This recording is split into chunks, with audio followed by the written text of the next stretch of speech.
Welcome to the show, The First Generation Mindset. First generation mindset is about taking nothing for granted, being the first one in your family to do something. When you're the first one, extremely challenging. But as you go down generations, your kids, grandkids, take it for granted. Through my book, which is The First Generation Mindset, I talk about the concept about having clarity of vision in life, then adding value to other people, and in the end, the ask. So it's vision, value, ask.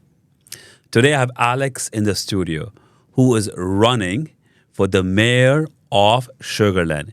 He's running a ship where he's determined and committed to bring a lot of success to us Sugar Land resources.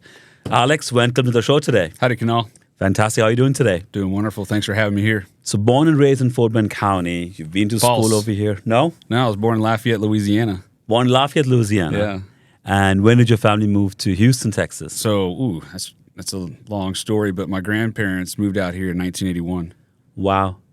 Yeah. And then my father was working for Marathon Oil. Okay. Moved over to Lafayette, Louisiana, where he met my mom while she was going to the University of Southern Louisiana. Okay. Right, USL, which is now the University of Louisiana Lafayette. Right.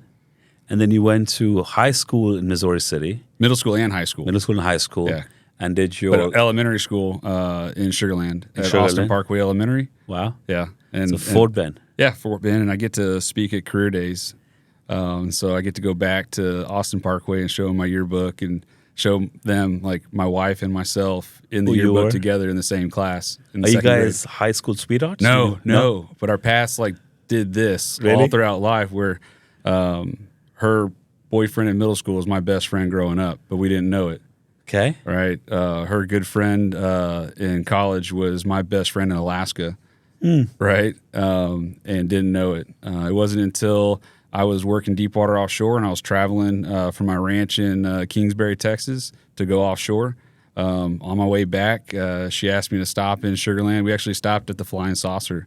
She was meeting up with some of her friends and stopped in, and we haven't stopped talking since. That was it? That was it. I sold the ranch and moved back to Sugar Land. Love it. What year was that, Alex? That was 2015. You could say probably the beginning of February. Our first date was February 14th, 2015. So 10 decade. years. 10 years ago. Wow. And then you went to grad school. You worked in oil and gas industry. But Yep. you've been an entrepreneur for a few years. You have your own business, Double Dave Pizza. Talk about your journey of going from grad school to corporate America, oil and gas, and then being an entrepreneur. Right, yeah. So I worked for Double Dave's when I was 17. I was a student at Elkins High School, and they came to town. My brother was an Aggie. Double Dave started in Bryan College Station, Okay. and so it's an Aggie fan favorite. So I went up there, ate it there. My mom told me to get a job, so I got a job at Double Dave's, right? And then fast forward 20 years later, right, I had the opportunity to get my own franchise. Right, but to get there, right, it was 20 years. Right, it was a long journey, right, and so ended up going to A&M to follow my brother. Started out in economics, switched to industrial engineering. Whenever I was working for Double Dave's the second time, I worked for them in College Station, right. So that gave me 2 years on the books for experience with Double Dave's.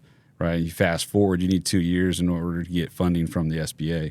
So I had to look back on my career and say, okay, where did I have 2 years of experience, and where did I have the most fun, the best experience, and where can I do something local and be impactful in the That was community? Double Dave's. That was Double Dave's, right? And so having the industrial engineering degree, I was able to get a job for working in the oil field with Halliburton. So I did 6 years with Halliburton. Wow. Started out on land, running 24/7, wireline logging operations, had my crew, had $1 million truck and all these tools, and they said, go get it. I was like a little cowboy down there. All the guys I was working with were 50-year-old guys. They had more years of experience than I had on this earth, But I was able to work my way up, and then I worked my way out. I got deepwater offshore.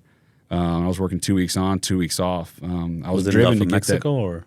Yeah, Gulf of Mexico at that time. Do you recall what rigs were you on? Yeah, the Bully one. I was Okay. actually wearing that hat today. It was a Noble drill ship. drill ship, Noble okay. Drilling was based out of Sugar Land, actually. Yes. The Rowan Resolute was the big one Okay. with Anadarko. Sure. And so I actually flew down to Curacao and got on that rig, and we sailed it all the way into the Gulf of Mexico. So what was that, a semi or was it deep water? It was a deep water, sixth generation drill ship. Wow. Yep. So that I've was been to fun. a few of those as well. When I was at Transocean doing the audits, Yeah. I would go all over the world, Gulf of Mexico, Angola, India, Nigeria. Interesting job. So 1 week, 2 weeks on, 2 weeks off. Yep. You So- did that. And then what year did you get the franchise with Double Dave's? That would have been 2022, May of 2022. 2022. Yeah. And how has that experience been, being an employee to being a franchise owner now? I'm still an employee Okay. and a franchise owner. They didn't let me off the hook. My dad told me not to quit my day job. Yeah. So when I took the severance from oil and gas, I flipped that severance into the franchise fee. Once I had the franchise paid for, I had this asset on paper. Then I had to figure out how to get it funded. I didn't have my own personal wealth. I had assets. I had 3 homes in Sugar Land that all went up in value. March 2022, all the homes in this area went up in They value. did. Correct. So I captured that growth. Instead of selling, I held on to them, rented out the properties, and then used it as collateral to get the SBA loan. Love it. So that real estate success allowed you to get more success in being a business owner. Yeah. And here comes 2025. You're running as the next mayor of Sugar Land. How did that come by, being the first one in your family to run in politics, to run as a mayor? What was the thought process? What's your strategy for running as a mayor? So I had my MBA, and I also had my master's in industrial engineering. And I wanted to do more with the degrees that I have, right? Optimization, right? Minimizing risk, right? And looking at how you can cut costs but increase value, right? Because I think that's important to make sure that you add value to whatever you're doing. I actually get sick to my stomach if I'm in a position where I'm not doing something that's value added, right? And that's probably why I can't stop doing stuff now. I gotten to the point where, I'll swing at something and I get a base hit, put the ball in play, and run the bases, right? And as long as I run faster than everybody else, they can't catch me. Sure.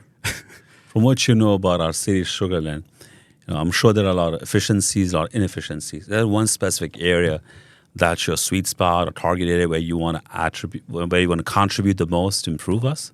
I would love to see everybody get out again. Okay. I would love to see everybody congregate together and feel safe, right? Okay. We're a very diverse community, but yet we're still segregated, right? I would love for the entire community to come together more often, right? In safe places, right? I mean, we have great police, right? We have great fire. We have great EMS, right? We have great city officials, right? We have a great city. I don't think there's much that needs to be changed, right? I think we just need to continue to be great, right? And in order to continue to be great, we have to keep those expectations high, right? And So how would you go about bringing the diversity, all the people into? I think a interacting with one parade. another? A parade? I think we need a parade all Okay. through Lexington, right? Okay. And you can actually carry it from Missouri City if you want to, Sure. right? But a parade through town, I think it'd be fantastic. I mean, you look at all the movies back in the day, right? All those cities had a parade. They wanted to be proud of their town. We don't have a parade. But you can bring in the Space Cowboys. You can put Orion on the back of that fire truck. And you bring Double Dave's on his pizza slinging vehicle, right? Imagine the SWAT vehicle is just, launching, pizzas into the crowd, right? Sure. Throwing pepperoni rolls at everybody. I love that. So parade would kind of bring the community Yeah, together. you can get all the small business Correct. owners to get afloat, right? Everybody would want to promote their own brand, right? I mean, you could have the Seth bus, right? Yes. One of those things. What you've been in Sugar Land for almost all your life. What is that you love about Sugar Land? What drives you to be here, raise your family, have a young family over here? Well, back in the day, Sugar Land wasn't what it is today. Okay. You had to leave Sugar Land to go do something exciting, right? We now have exciting things in Sugar Land, right? Like if you wanted to go to a baseball game, you had to drive into downtown Houston, right? Now most people still do it because it's convenient, right? Right. We're only 26 miles from the city center, right? It's easy to do. But now you can go to a baseball game at Constellation Field and watch AAA talent. You kidding me? Like that's like the best of the best, the future, right? You don't have to leave home, right? If you want to go to the grocery store, right? We don't have to drive 5 miles to the next grocery store. Right. You've got 5 within a 1 mile radius, You got the Kroger, you got the HEB. I mean, Now, if you want to go to Whole Foods, you can go to Whole Foods, but that's on the other side of 59. Right. Like, I mean, I know people that don't even leave First Colony because we have everything in First Colony now. Correct. I'm the kind of person, I live in the Sugarland bubble. Uh-huh. When you go have to make a plan with family or friends, I said, where are we going for dinner? If it's outside Sugarland, my motivation level just drops. Exactly. We have everything here. I want to be over here. I don't want to spend time in traffic going into the Galleria area, no matter what day of the week it is, what time it is. You always stuck in traffic. So at 30, 40 minutes, it's aggravating for me.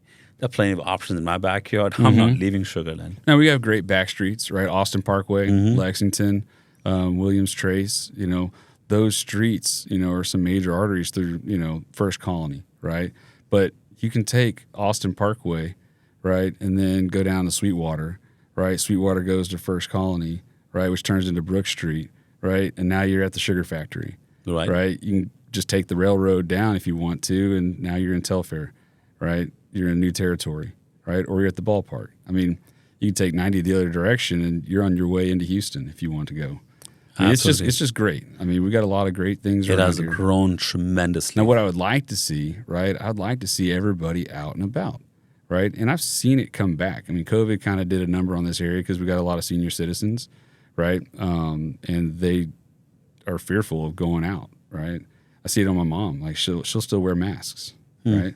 Now, allergies are one thing, right? But fear of catching something is another. I think we should be able to wipe away that fear. I think we should all be able to get out there together and have fun. So besides getting people out there, more community events, what are some of the other things that are important to you, Alex, running for the mayor? Well, I want to make sure that everybody can practice whatever faith that they have, right? I think that's huge. And I think we've already done a great job of allowing, people of many faiths to come together, right, and have their own places to worship. I think that's huge, and I think we should continue to allow that. I agree. So our city is diverse. We have different ethnic backgrounds, people from different religious backgrounds, and we have temples, mosques, churches, gurudwaras, all of these things right in our backyard, which truly is a blessing. It is. Fort Bend County is a diverse county, but Sugarland by itself, you could walk down the street and see all kind of ethnic backgrounds living in harmony. But your strategy is to elevate that and make it front and center of why Sugarland is a place to live at because of diversity. Oh, yeah. It should be a peaceful place. Correct. Right? And then the other thing is the schools, right? Schools are important, right? That's where our kids are getting educated. I was talking, with the city manager, and, one of the big issues is how do we keep the schools full? What happens when they go to half capacity? What happens when you can't bring in those families that have the kids? Right? What do you do with those schools? How do you repurpose the schools? Right? Is that an issue in our market, or is that potential issue? I'm sure it is an issue here. Okay. I don't know the exact school, but I know whenever I was going to middle school, right, I should have walked to First Colony Middle School. Okay. Instead, I got bused to Quail Valley. Huh. Right? And I didn't have a bus for Elkins. I rode with a friend. But it's just one of those things where it's like, why is a kid from Sugarland getting bused to Missouri City? Not a problem. I mean, now I'm diverse, right? I lived in Sugarland. I went to church in Stafford, and I went to school in Missouri City. Wow, that's the beauty about our market, where all these cities are intertwined. You could be standing on this side of the road, and the other side you have Stafford, Missouri City, Fresno. All of us are connected to one another. So your big vision, big goal for being the mayor is to bring more people out, have more. All history of COVID is in the rearview mirror, more diversity, more inclusiveness, and more support for different religious backgrounds and ethnic backgrounds in our city. I love that. Yeah, I mean, I think it'd be great if everybody could feel like they're a Sugarlander. Yeah. Right? Or a Sugarlandite. Whatever you want to call it, right? I think it'd be cool if people came in here and they were able to say, this is how we do it in Sugarland, right? This is how we greet people, right? This is how we meet people. This is how, we eat with others, right? Everybody should be able to be friendly, right? You're passing by somebody, it shouldn't be a cold, I don't want to talk to that person, right? Yeah. It should be, hey, how you doing, right? And Alex, you have a 2-year-old son? Yeah, and a 7-year-old boy. So 2 boys, 7 2 and boys. 2. Yep. Well, Michael will be 2 in May. In May. So if these boys were teenagers today, and you had to groom them to be successful in life. And you've had multiple paths. Going to college is one thing, but you worked in oil and gas. Then you are your own business owner, entrepreneur, Double Dave's, and then you're running for a position for the city of Sugar Land. Which path would you try to influence your boys to follow? And is that a specific order or all of them? So I'm doing what I'm doing for my boys. Okay. Right. And then for their kids. Right. I'm looking for my grandkids. Right. That's what I'm doing. And I don't know how it's going to work out. I just know that if I continue to try to do great things in this community and in the Houston area as well, and in the, Texas and the United States, I mean, great things are going to happen as long as I can just continue to be a great person, right, and surround myself with great people. But you got to bring people up, Yep. right? And so what I'm showing my kids right now is how to take care of people, right, how to serve people, right? I have no expectations from anybody other than just allow me the opportunity to serve them, right? And with that servant mentality, you can change people's lives, right? I'm getting goosebumps right now, right? But I have a 75-year-old man making dough at my store, so that way I don't have to be up at 5 o'clock in the morning making dough before I go to work. So I was making dough for 3 hours every day, right? And, I let the guys in my men's group know, hey, I'm struggling, right? There's a little sense of pride, right, where you don't want to tell people your problems. Correct. But I learned that, by sharing your problems, other people can help you grow, right, and overcome those issues. So there were 37 men in my store the other night, right? Not because I asked them to come, but because they wanted to have a Fat Tuesday party at the store. I said, sure, come on. I didn't get to party with them, right? I had to serve them because, the staff that I had, right, was overwhelmed. And it happens, right? Someone doesn't show up, right? Somebody calls out sick, right? Someone, accidentally, mismade the schedule. Things happen, right? But what my boys see, right, they see my dedication to serving the community, right? They see the effort that I put in. They know that I get up early, right? They know that I come home late. But they also know that I make it to the baseball practice, right? I make it to the games. I'm coaching my son's Little League team, right? I'm going to church with the family, right? I'm going to dinners with the family, right? But I couldn't do that if I stayed in the store by myself, right? I had to give that up. I had to give up the opportunity to run that store to somebody else who needed an opportunity. Yep. And so I live by the montage, you got to seize the opportunity of a lifetime during the lifetime of the opportunity. Love that. And when I started living like that, right, things changed, right? Some windows are open for a long time. Some doors are open for a long time, right? Some close quickly, right? They do. I love this. And on my, I took over my brother's room when he left for college. What's the age difference between the two? 2.5 years. 2.5 years. So he was a senior when I was a freshman. Okay. Right. So he left, and on his wall he had Michael Jordan and Cal Ripken Jr. Okay. Right. And on one of those it said, in a handwritten note, seize the opportunity of a lifetime during the lifetime of the opportunity. Right. You got the GOAT, right, and then you got the Iron Man. Mm-hmm. And that is what I looked at. And then of course you got Tiger Woods in there, right? Sure. And that's probably why I have the golf simulator and the Tiger Woods endorsed, Top Golf Swing Suite at the store. Still don't know what to do with it, but it's there. It's working a little bit, but it's just one of these things where it's like you got to show up every day. Mm-hmm. And as an entrepreneur, you don't get days off. As an employee, you get time off. You get to call in sick. You get to have your birthday. You mainly get to unplug when you are at a job 9 to 5, 9 to 6. Once you're off, you can unplug. But being a business owner, things run on your mind 24/7. You're thinking about product being provided, services being provided. Maybe it's next month's payroll. Maybe it's next month's mortgage payment. You're constantly working, grinding. It's beautiful to make your life better. But I love that grind. I mean, I'm privileged that I'm able to help other people get financial success through providing employment to them. But it comes a lot of responsibility. You have to be dedicated, committed, which most people don't see from the outside. Oh, you're a business owner, Double Days. You must be making good dough, good money out of those pizzas. We do make delicious dough. Delicious dough. But it takes a lot of effort. And what I loved you shared was your boys are seeing that. They're young, but they're watching daddy wake up early in the morning, grinding and make it happen for the family, attending the baseball games, going to church. That balance of being driven, but family values have to be weighed in, especially when you have young boys. I love that shit. Oh yeah, yeah. And I take Patrick on some deliveries with me. Okay. I've taken him up to the door, right? And he has no fear now, right? He doesn't have any fear of people, right? Trying to serve him. But at the store, right? He's running around the store happy. My mother-in-law shows up. My parents show up. Actually, my parents helped me deliver, right? So we're the pizza partner for the Space Cowboys. Okay. And we're the pizza partner for the Houston Sabercats. Oh, wow. Major League Rugby. Oh, yeah, it's awesome.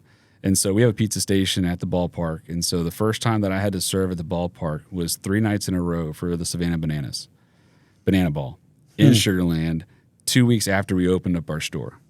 Wow. So the store is getting blown out. Yeah. Right. I can't take anybody from the store. Yeah. Right. My wife is 9 months pregnant with Michael.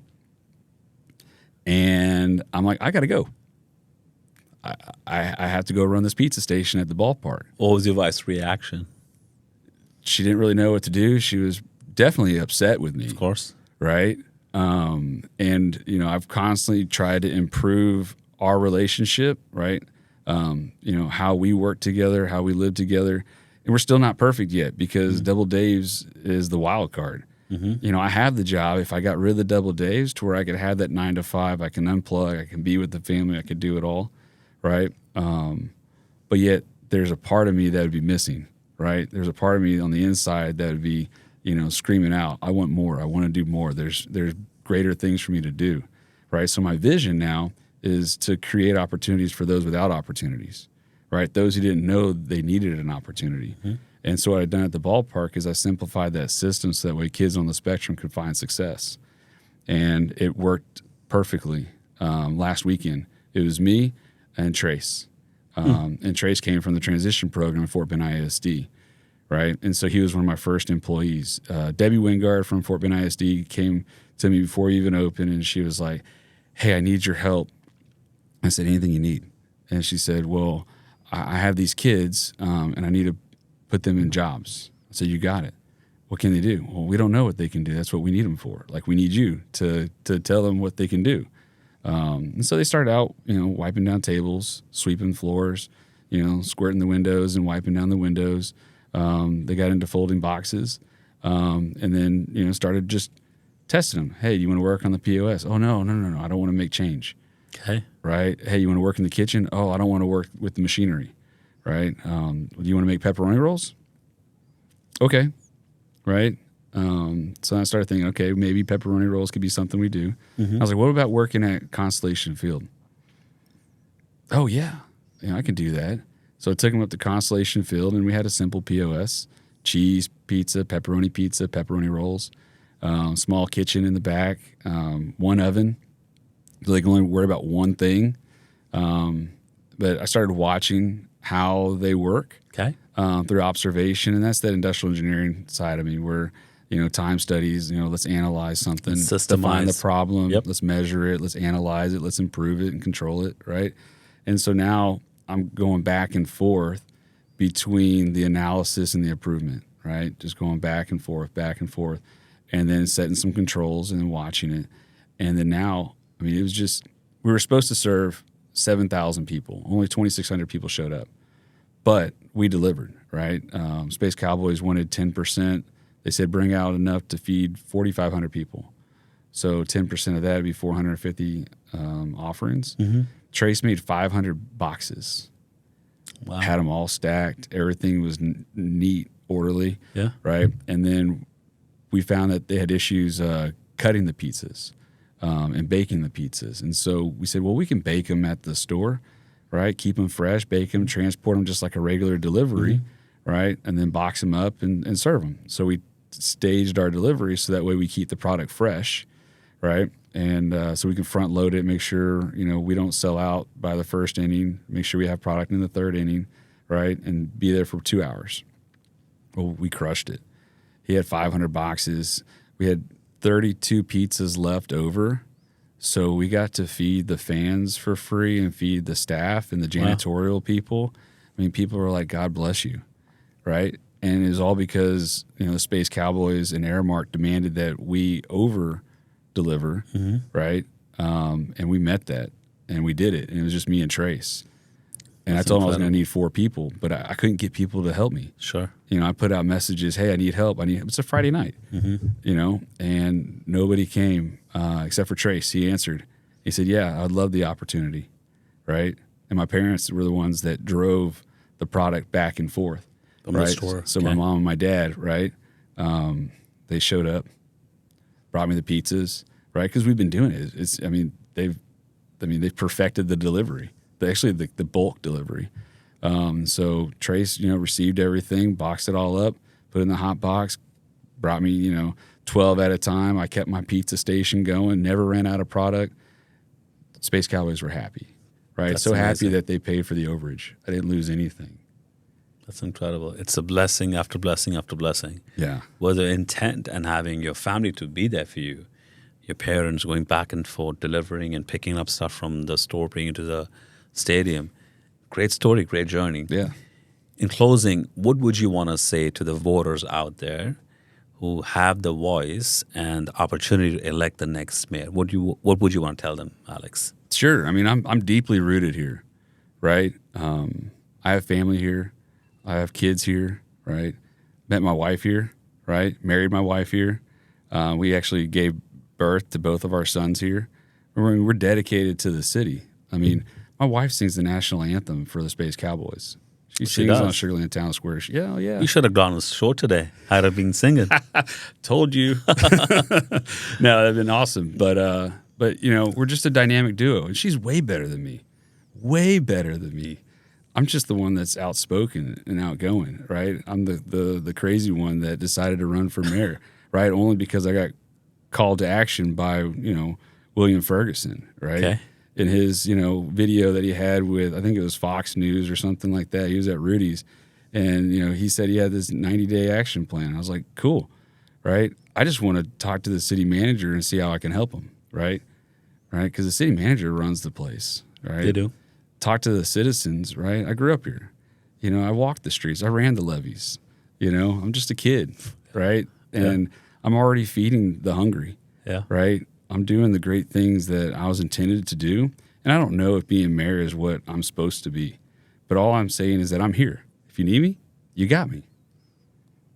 I mean, Love that. you Love can say that. I got 5 on it, Yeah. right? Ballot position number 5. But, you know, I had my mom and my mother-in-law. Yeah. I couldn't make it because I was working. This is like a midday kind of pull for ballot position. Sure. So I asked my mom. I said, "Hey, would you do it?" She goes, "Only if Charlotte will go with me." So I had to reach out to my mother-in-law, right, and get their blessing, you know, to be on the ballot and everything. And they did it. You know, they went up there and they represented me, which was a proud moment, you know. So it's cool. But you know, I'm just a local kid doing local things, you know. Doing a lot of things. And honestly, we're gonna have a parade whether I'm mayor or not. Sure. Right? So That would be a fun thing to have, an annual parade. I love that idea. yeah, Alex, was super amazing to hear your story, your journey about, you know, coming back to Sugarland, meeting your wife over here, middle school, high school, college, then corporate America, oil and gas, then Double Daves, and now the mayor of Sugarland. I'm going to see you on the ballot and get you some votes and get you to win this time. hey, you said it, not me. Awesome. So good to see you today, buddy. Thanks, Kunal. Thank you.